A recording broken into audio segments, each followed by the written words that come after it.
알아두면 유익한 지식백과 2024년 달라지는 정책제도들.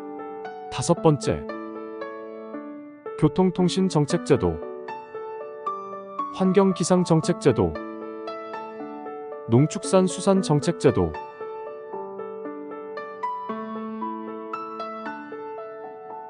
교통통신, 대중교통요금 할인 K패스 도입.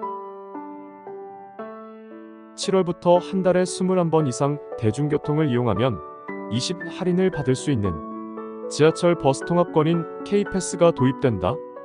청년은 30% 할인으로 연 32만 4천원 혜택, 일반은 20% 할인으로 연 21만 6천원 혜택, 저소득층은 53% 할인으로 연 57만 6원의 혜택을 받을 수 있다. 한국형 항공위성 서비스 본격 시행. 위치정보 시스템의 오차를 1에서 1.6m 이내로 줄여 더 정밀한 위치정보를 제공하는 패스가 시행된다.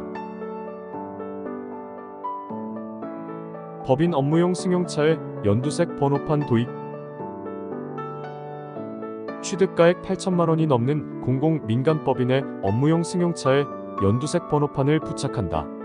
이는 2024년 1월 이후 신규 변경 등록하는 법인 승용차부터 적용된다. 모든 교통위반 신고 창구 안전신문고로 일원화. 2024년 1분기에 경찰청의 교통법규 위반 신고 시스템인 스마트 국민제보가 안전신문고로 통합된다. 이에 과속 난폭 운전 또는 이륜차, 인도주행 등과 같은 경찰청 소관교통법규 위반 사항을 안전신문고에 자동차 교통위반 메뉴를 선택해 신고할 수 있다.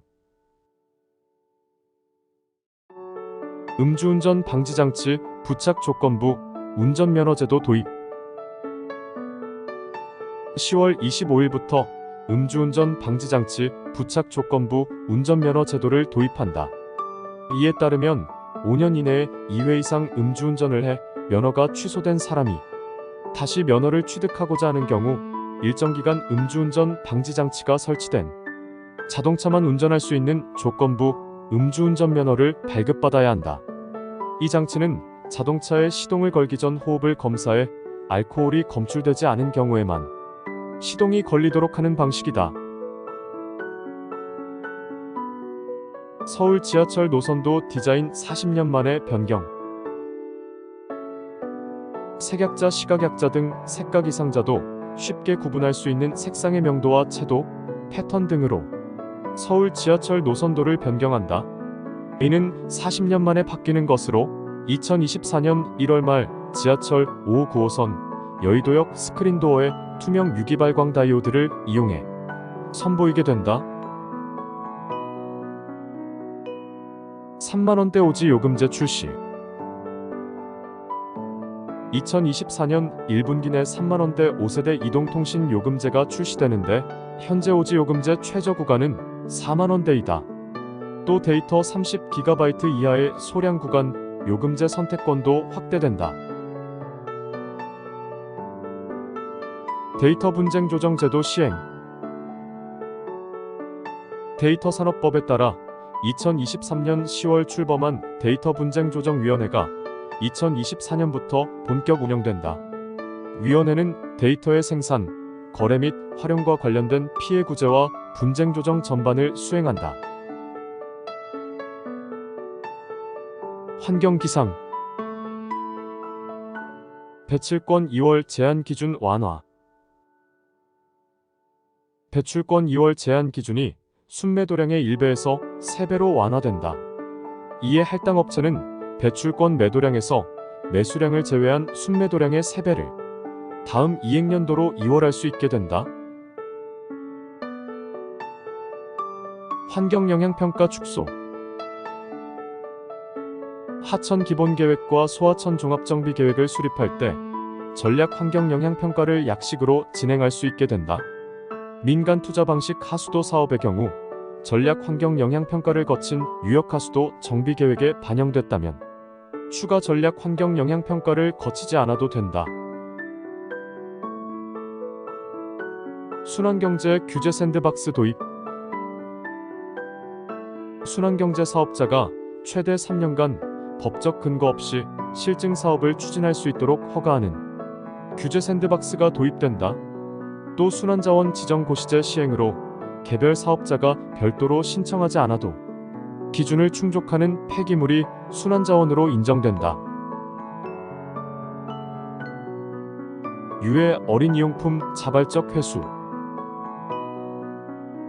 환경보건법을 위반한 어린이용품을 판매한 어린이용품 제조 수입업자가 시중에 판매된 제품을 자발적으로 회수하면 형을 감면받게 된다.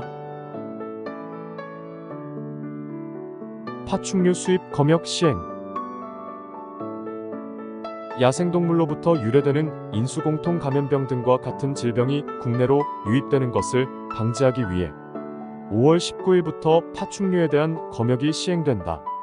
따라서 해외에서 국내로 파충류를 들여오는 경우 국립야생동물질병관리원의 야생동물 검역 절차를 반드시 거쳐야 하며 관세청 전자통관 시스템을 통해 검역 신청을 해야 한다. 해양방사능 감시망 확대. 해양방사능 정기조사 정점이 52개소에서 60개소로, 긴급조사 정점이 75개소에서 105개소로 늘어난다. 구로시오 해류와 연결되는 북적도 해류를 모니터링하기 위해 태평양 도서국 인근 공해상 10개 정점에 대한 조사도 1년에 2회 실시된다. 인공지능 AI 홍수예보 체계 도입. 2024년도 홍수기를 대비하기 위해 5월부터 AI를 활용해 10분마다 강수량과 댐 방류량 등을 자동 분석하고 물리 모형으로 검증한 뒤 특보를 발령하는 AI 홍수예보 체계가 도입된다. 홍수특보 지점도 기존 75곳에서 223곳으로 늘어난다. 기후변화 상황지도 시범 서비스 시행. 과거부터 미래까지 기후변화 추세와 미래 전망을 한눈에 볼 수 있는 지도 기반의 기후변화 상황지도 서비스가 시작된다. 이는 2100년까지 미래 기후변화 전망 정보를 데이터가 아닌 지도 기반으로 누구나 쉽게 확인하고 분석할 수 있다.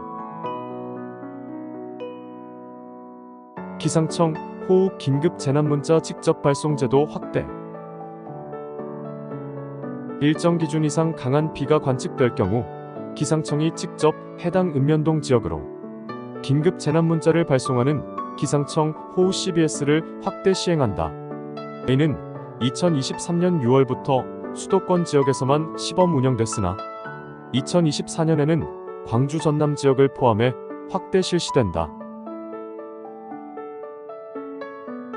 농축산수산. 농촌 주민을 찾아가는 의료 서비스 도입. 농촌 주민의 질병 예방과 관리를 위해 양 한방 의료, 치과안과 검진 등 필요한 의료 서비스를 제공할 수 있도록 찾아가는 의료 서비스가 도입된다. 친환경 농산물 인증 기준 개선. 친환경 농산물 농약 잔류 허용 기준을 일반 농산물 농약 잔류 허용 기준의 20분의 1 이하로 조정한다. 다만 농가가 의도적으로 농약을 사용했다면 검출량과 관계없이 인증이 취소된다. 소농직 불금 단가 인상.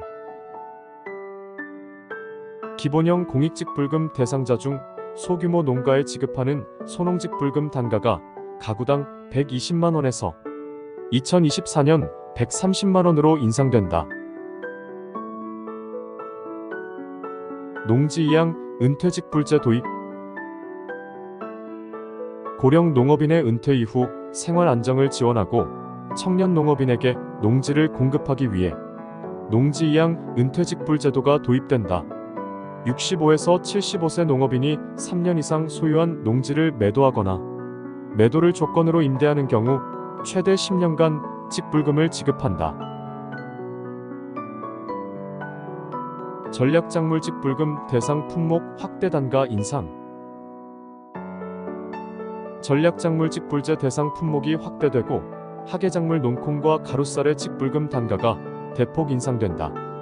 또 기존 하계작물 중 논콩 품목을 두류로 확대해 완두, 녹두, 잠두팥이 추가로 포함되며 이외에도 하계작물의 옥수수가 추가된다. 진료비 사전 개시 대상 동물병원 확대. 1월 5일부터 진료비를 사전 개시해야 하는 동물병원이 수의사 2인 이상인 동물병원에서 모든 동물병원으로 확대된다. 개시해야 하는 진료비는 진찰 상담, 입원, 백신 접종, 검사 등 총 11개 항목이다. 반려동물 행동지도사 국가자격 시행. 4월 27일부터 반려동물 행동지도 분야 자격 제도를 체계 객관적으로 운영하기 위한 반려동물 행동지도사 국가자격이 시행된다. 이는 반려동물 지도 능력과 관련 법규, 보호자 교육 등의 능력을 검정하는 자격이다. 어업경영자금 융자 한도 상향.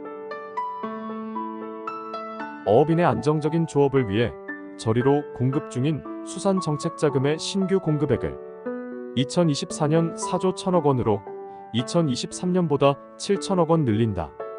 개인 법인별 어업경영자금 융자 한도는 각각 15억 원, 20억 원으로 5억 원씩 증액하고 융자 비율은 10%포인트 상향 조정한다. 어구보증금제 본격 시행.